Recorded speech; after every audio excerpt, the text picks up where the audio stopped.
A'udzu billahi minasyaitonir rajim. Bismillahirrahmanirrahim. Assalamualaikum warahmatullahi wabarakatuh. Muslimin muslimat yang dirahmati Allah, insya-Allah pada kali ini kita akan sambung tadabbur pada surah Al-Furqan, iaitu sambung pada ayat ke-64. Seperti yang saya telah maklumkan pada tadabbur sebelum ini, di penghujung surah Al-Furqan mempunyai satu perkara yang menarik untuk kita sama-sama tadabbur, ialah bermula ayat 63 hingga penghujung surah ada menyebutkan tentang ciri-ciri ibadur rahman, iaitu hamba-hamba Allah yang baik ataupun hamba-hamba Allah yang diridai oleh Allah, dan disebutkan satu persatu akan ciri-ciri mereka. Jadi pada hari ini kita masuk pada ciri yang kedua, iaitu pada ayat ke-64. Allah Subhanahu wa taala berfirman, A'udzu billahi minasyaitonir rajim. Walladzina yabituna lirabbihim sujjadan wa qiyama.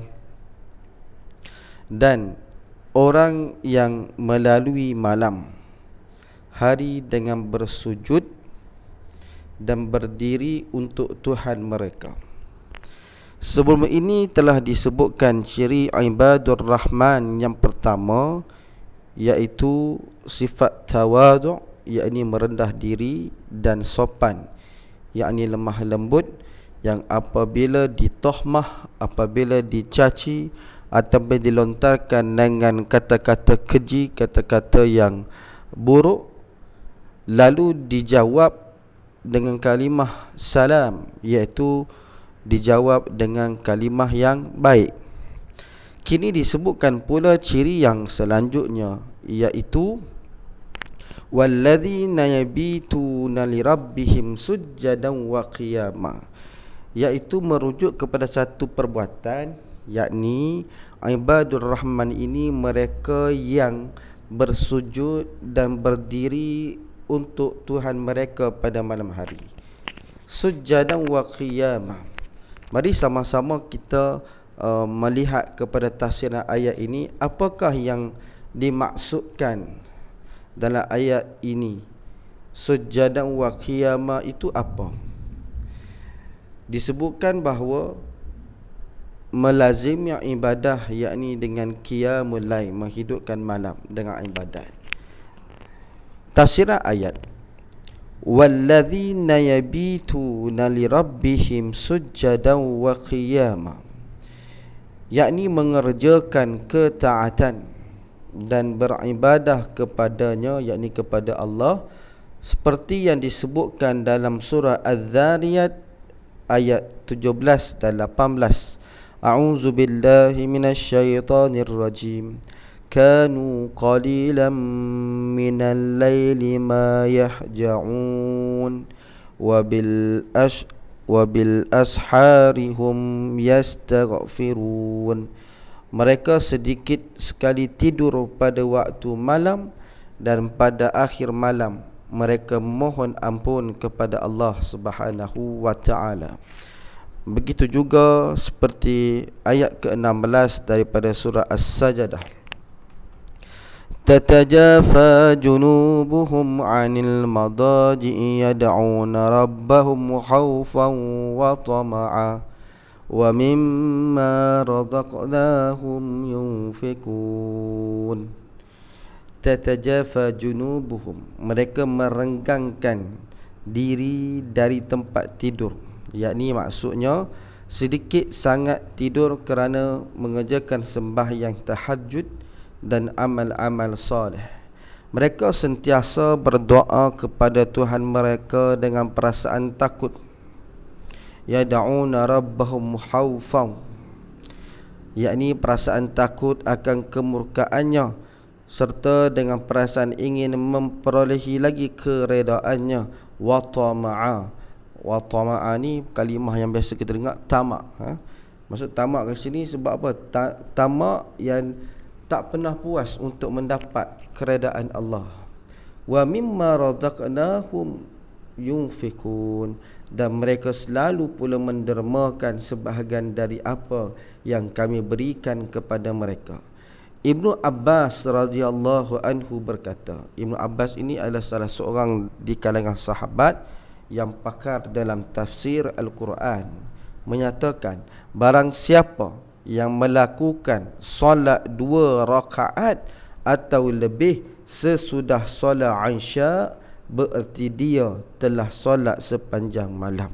Masya Allah. Apa yang kita faham daripada ayat ini ialah nak menunjukkan tentang apa yang dilakukan oleh ibadur Rahman pada malam hari itu dengan sujud dan berdiri qiyam. Jadi perbuatan sujud dan qiyam ini ialah mewakili perbuatan ibadat solat yang selalu kita sebut dengan kalimah qiyamul lail.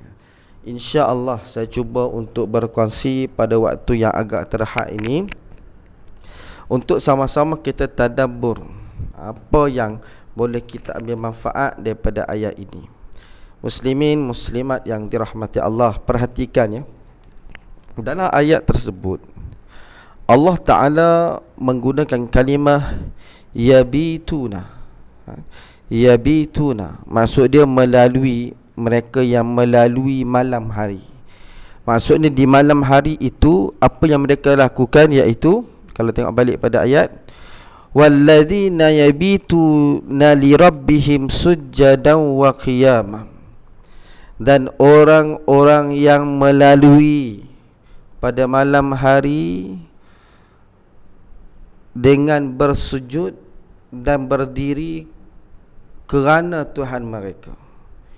Apa yang dibuat pada malam hari itu adalah semata-mata kerana Allah Subhanahu wa ta'ala.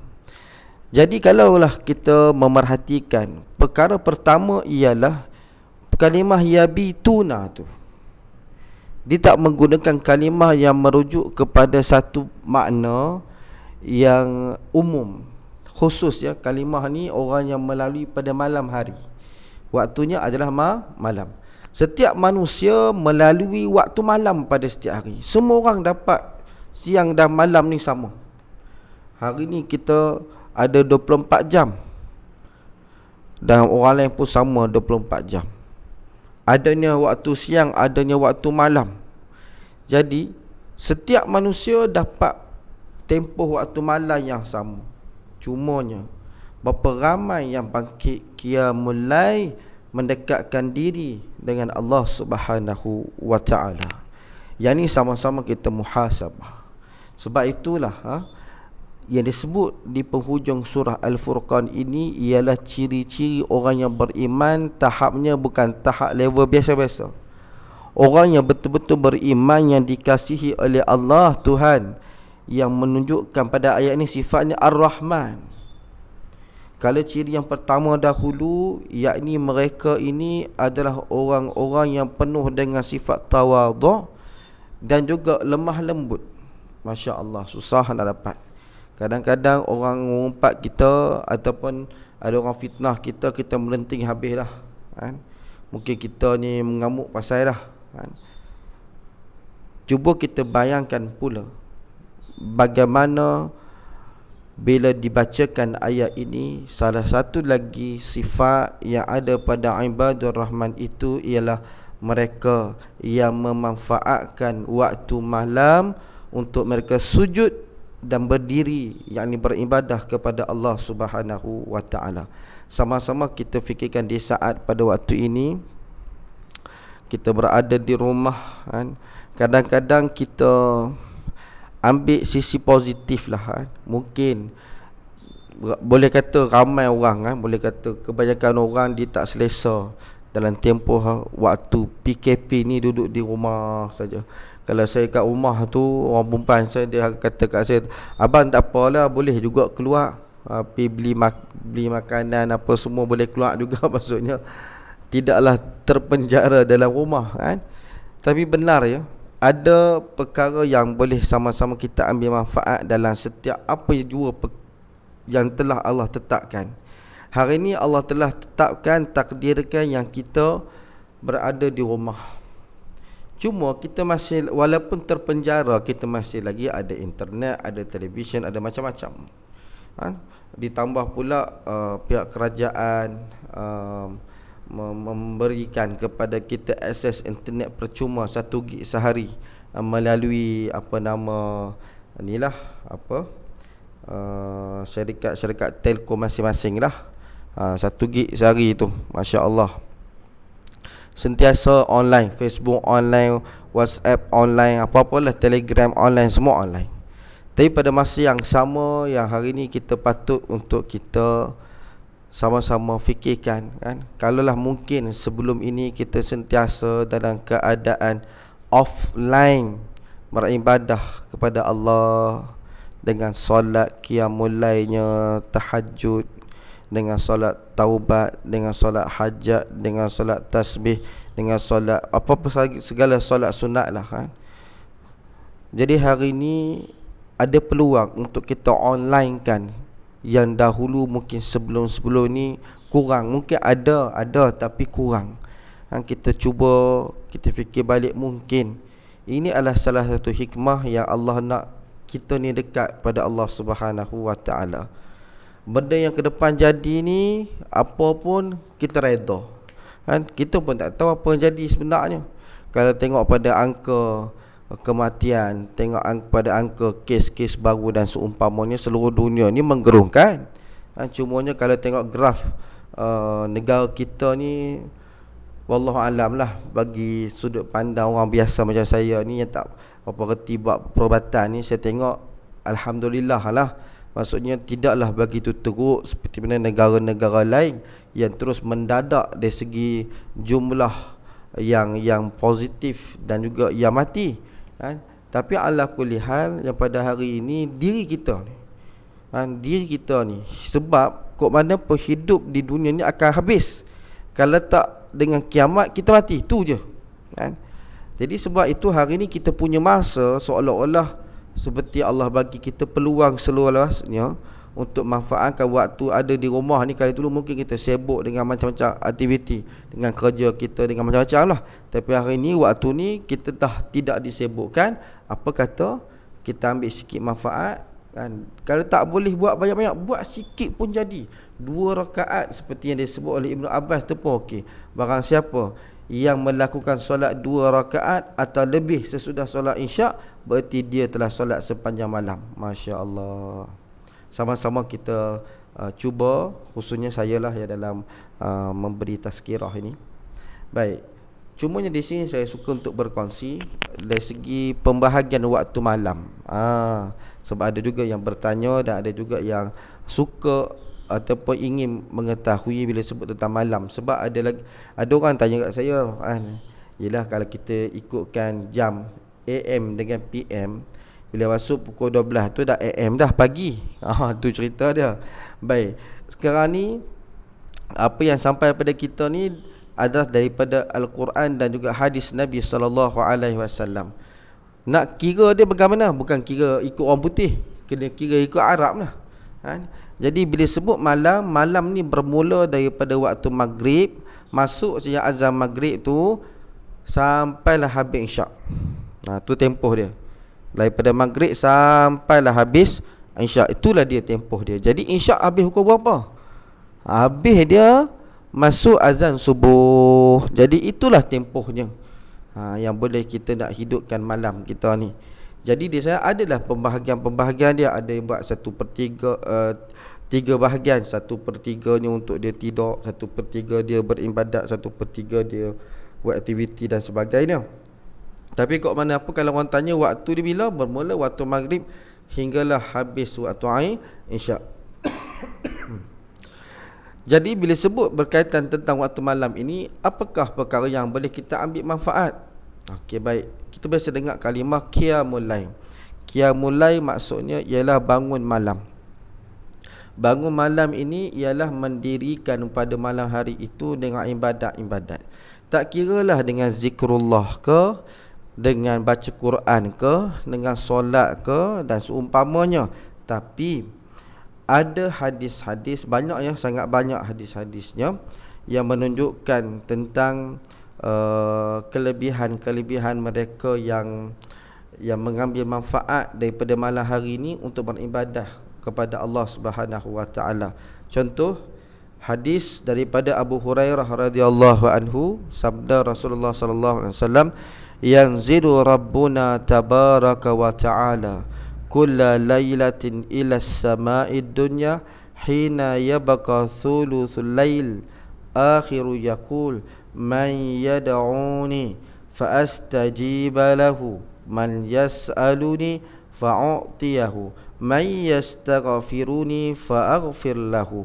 Maksudnya, Tuhan yang maha berkat dan maha tinggi turun, lihat pada kalimah turun, setiap malam ke langit dunia sewaktu masa berbaki sepertiga, sulusul lail, 1/3 malam akhir, yang terakhir. Jadi kalaulah kita membahagikan malam, contoh daripada waktu maghrib katakan pukul 7.30 sampai pukul 11, katakan tu bahagian pertama. Pukul 11 sampai pukul 3 tu bahagian kedua. Kemudian pukul 3 sampailah rapat masuk waktu subuh, itu adalah yang ketiga. Maksudnya 1/3 terakhir tu. Ini adalah bacaan pembahagian saya lah. Katakan pukul 3 sampai ke subuh tu, itu adalah 1/3 yang terakhir. Dan berfirman, Allah Ta'ala berfirman, barang siapa yang berdoa kepada aku, nescaya aku perkenankan baginya. Barang siapa yang meminta kepada aku, nescaya aku akan memberikan apa yang dipinta kepadanya. Barang siapa yang meminta pengampunan daripada aku, nescaya aku akan mengampuninya. Hadis riwayat Imam Bukhari, boleh rujuk pada hadis ke 1145. Jadi apa yang kita faham daripada hadis ni? Nak sebut ialah kelebihan bagi mereka yang memanfaatkan di 1/3 terakhir malam.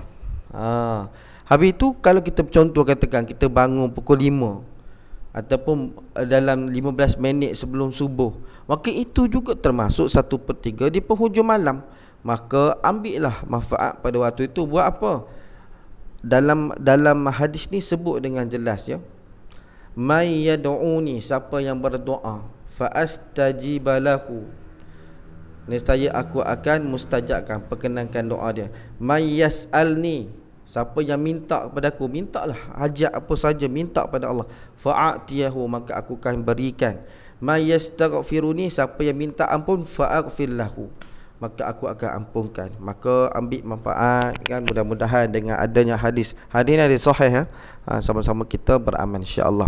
Pada hadis ni Syekh Mustafa Al-Bugha berkata, termasuk yang dikehendaki dengan turun pada ayat tadi ni, yanzilu tadi tu, apa maksud turun? Adakah zat Allah Taala turun ke ataupun maksud lain? Ini adalah pendapat Syekh Mustafa Al-Bugha. Dia kata ialah turunnya ketetapannya, rahmatnya, kelembutannya dan pengampunannya. Itu pendapat Syekh Mustafa Al-Bugha, maka difahami oleh kita. Dan yang lain kita boleh sama-sama kita ambil manfaat daripada ayat ini ialah nak menerangkan tentang kepentingan hablum minallah, hubungan kita ni, manusia ni, dengan Allah Ta'ala. Pada siang hari kita banyak urusan dengan manusia dah.